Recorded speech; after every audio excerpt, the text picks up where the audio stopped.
Hello ছোট বন্ধুরা, সবাই ভালো আছো তো? তাহলে আজকের গল্পটা শোনার জন্যে সবাই রেডি? কিন্তু মনে রেখো, গল্পগুলো ভালো লাগলে সেগুলোকে লাইক করতে আর তোমাদের প্রিয় চ্যানেলটাকে সাবস্ক্রাইব করতে হবে। তবেই তো রোজ নতুন গল্পগুলো শুনতে পাবে। চলো তাহলে, আজকের গল্পটার নাম কুঁজো আর ভূত। কানাই বলে একটা লোক ছিল। তার পিঠে ছিল ভয়ঙ্কর একটা কুঁজ। বেচারা বড্ড ভালো মানুষ ছিল। লোকেদের অসুখ বিসুখে ওষুধপত্র দিয়ে তাদের কত উপকার করত। কিন্তু কুঁজো বলে তাকে কেউ ভালোবাসত না। কানাইয়ের ঝুড়ির দোকান ছিল, আর কোনো ঝুড়িওয়ালা তার মতো ঝুড়ি বুনতে পারত না। তারা তাকে ভারী হিংসা করত আর তার নামে যা তা বলে বেড়াত। তা শুনে লোকে ভাবত কানাই হয়তো সত্যিই বড় দুষ্টু লোক। তাকে দেখতে পেলে সকলে মুখ ফিরিয়ে থাকত। বেচারার দুঃখের সীমাই ছিল না। এত বড় কোঁজ নিয়ে মাথা গুঁজে চলতে কানাইয়ের বড়ই কষ্ট হতো। একদিন সে একটু দূরে এক জায়গায় ঝুড়ি বেচতে গেল, আর দিন থাকতে থাকতে ঘরে ফিরতে পারল না।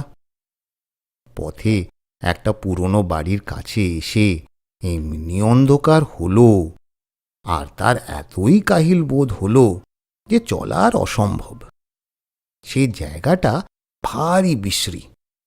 লোকে প্রাণান্তেও সে পথে আসতে চায় না, বলে ওটা ভূতের বাড়ি।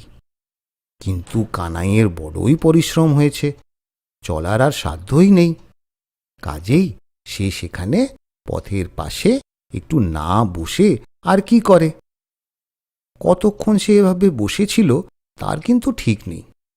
বসে থাকতে থাকতে তার মনে হলো যেন সেই পুরনো বাড়িটার ভিতর থেকে আওয়াজ আসছে অনেকগুলো গলা মিলে। আহা, কি সুন্দর সুরেই গাইছে! শুনেই কানাইয়ের প্রাণ জুড়িয়ে গেল। সে অবাক হয়ে খালি শুনতেই লাগলো। গানের সুরটি অতি আশ্চর্য, কিন্তু কথা খালি এইটুকুই, লুন হ্যায় তেল হ্যায় ইমলি হ্যায় হিং হ্যায়। শুনতে শুনতে কানাই এক্কেবারে মেতে গেল। সে ভাবল যে তারও গানটা না গাইলেই চলছে না। কাজেই সেও খুব করে গলা ছেড়ে সঙ্গে সঙ্গে ধরল, লুন হ্যায় তেল হ্যায় ইমলি হ্যায় হিং হ্যায়। এইটুকু গেয়েই ঝাঁ করে তার বুদ্ধি খুলে গেল। সে আরো উঁচু সুরে গাইল, লসুন হ্যায় মরিচ হ্যায় চ্যাং ব্যাং শুটকি হ্যায়। কানাই এই কথাগুলো খুব গলা ছেড়েই গিয়েছিল। সেই গলার আওয়াজ যে সেই বাড়ির ভিতরের গায়কদের কানে পৌঁছেছিল তাতে আর কোনো ভুল নেই। সেই গাইয়েগুলো ছিল অবশ্য ভূত। তারা সেই নতুন কথাগুলো শুনে এতই খুশি হলো যে তখনই ছুটে কানাইয়ের কাছে না এসে আর থাকতে পারল না। তারা এসে কানাইকে কোলে করে নাচতে নাচতে সেই বাড়ির ভিতর নিয়ে গেল। আর কি আদরটাই যে করল! মিঠাই যে তাকে কত খাওয়ালো তার অন্ত নেই। তারপর সকলে মিলে নেচে নেচে ঘুরে ঘুরে গাইতে লাগলো, লুন হ্যায় তেল হ্যায় ইমলি হ্যায় হিং হ্যায় লসুন হ্যায় মরিচ হ্যায় চ্যাং ব্যাং শুটকি হ্যায়।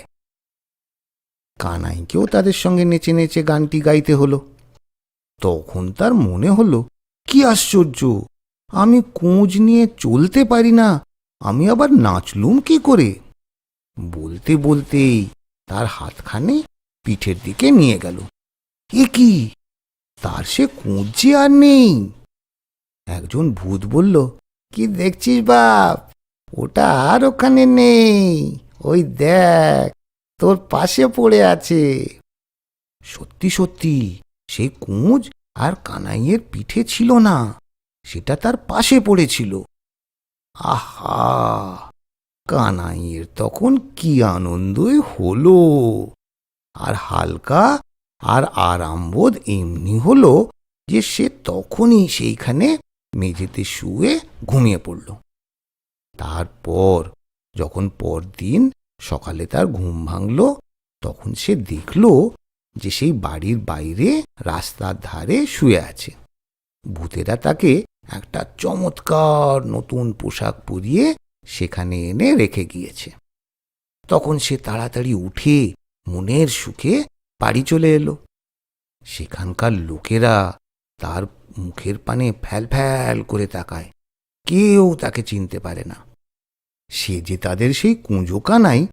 ভূতেরা তার কুঁজ ফেলে তার এমন সুন্দর চেহারা করে দিয়েছে, এ কথা তাদের বোঝাতে তার অনেকক্ষণ সময় লেগেছিল।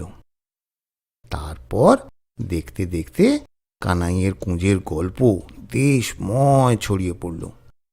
যে শুনল সেই ভাবল যে এমন আশ্চর্য কথা তো আর কখনো শোনেনি। এখন আর লোকে তাকে দেখে মুখ ফিরিয়ে থাকে না। তারা হাসতে হাসতে ছুটে এসে তার সঙ্গে কথা কয়, আর বাড়ির লোককে তার এই আশ্চর্য খবর শোনাবার জন্য তাকে নিমন্ত্রণ করে ঘরে নিয়ে যায়। কত লোকে তো শুধু সেই গল্প শোনার জন্যই তার ঝুড়ি কিনতে আসে। ঝুড়ি বেচে সে বড় লোক হয়ে গেল। এমনি করে দিন যাচ্ছে। তারপর একদিন কানাই তার ঘরের দাওয়ায় বসে ঝুড়ি বুনছে। এমন সময় একটা বুড়ি সেই পথে এসে তাকে জিজ্ঞাসা করল, হ্যাঁ গো, কেবলহাটি যাব কোন পথে? কানাই বলল, এই তো কেবলহাটি। তুমি কি চাও? বুড়ি বলল, তোমাদের গ্রামে কানাই বলে কে আছে? ভূতেরা তার কুঁজ সারিয়ে দিয়েছিল। তার মন্তরটা তার কাছ থেকে শিখে নিতে পারলে আমাদের মানিকের কুঁজটাও সারিয়ে নিতুম। কানাই বলল, আমি তো সেই কানাই। ভূতেরা আমারই কুঁজ সারিয়ে দিয়েছিল। তবে মন্ত্রতন্ত্র তো নেই। তারা রাত জেগে গাইছিল, আর আমি পথের ধারে শুয়ে তাদের গানে নতুন কথা জুড়ে দিয়েছিলাম। তাতেই তারা খুশি হয়ে আমার কুঁজ সারিয়ে নতুন পোশাক পরিয়ে দিয়েছিল। বুড়ি তখন খুঁটে খুঁটে সব কথা কানাইয়ের কাছ থেকে জেনে নিয়ে তাকে অনেক আশীর্বাদ করে সেখান থেকে চলে গেল। সেই বুড়ির ছেলে যে মানিক, তার পিঠে ছিল কানাইয়ের কুঁজের চেয়েও ঢের বড় একটা কুঁজ। কিন্তু লোকটা এমন দুষ্টু আর হিংসুটে ছিল যে পাড়ার লোকে তার জ্বালায় অস্থির থাকত। সেই মানিকের কুঁজ সারাবার জন্য তার বাড়ির লোকেরা একদিন রাত্রিবেলা তাকে গাড়ি করে এনে ভূতের বাড়ির কাছে রেখে গেল। সেখানে পড়ে পড়ে মানিক ভাবছে, ভূতেরা কখন গান ধরবে, আর তাতে সে কথা জুড়ে দেবে আর কুঁজ সেরে যাবে। তারপর যেই ভূতেরা বলেছে, লুন হ্যাঁ, তেল হ্যাঁ, ইমলি হ্যাঁ, অমনি মানিক তাদের শেষ করতেই না দিয়ে চেঁচিয়ে বলল, গুরুচরণ ময়রার দোকানের কাঁচাগোল্লা হায়। তখন কানের তাল ভেঙে তো গেলই। কাঁচাগোল্লার নাম শুনে অনেক ভূতের বমি পর্যন্ত হতে লাগলো। ভূতেরা এসব জিনিসকে বড্ড ঘৃণা করে, এর নাম অবধি শুনতে পারে না। কাজেই তারা তাতে বেজায় চোটে দাঁত খিঁচুতে খিঁচুতে এসে বলল, কে রে তুই অসভ্য বেতালা বেটা, আমাদের গান মাটি করে দিলি, দাঁড়া তোকে দেখাচ্ছি। এই বলে তারা কানাইয়ের সেই কুঁজটা এনে মানিকের কুঁজের উপর বসিয়ে এমন করে জুড়ে দিল যে সে আর কিছুতেই তাকে তোলবার জো নেই। পরদিন মানিকের বাড়ির লোকেরা এসে তাকে দেখে খুবই আশ্চর্য আর দুঃখিত হলো।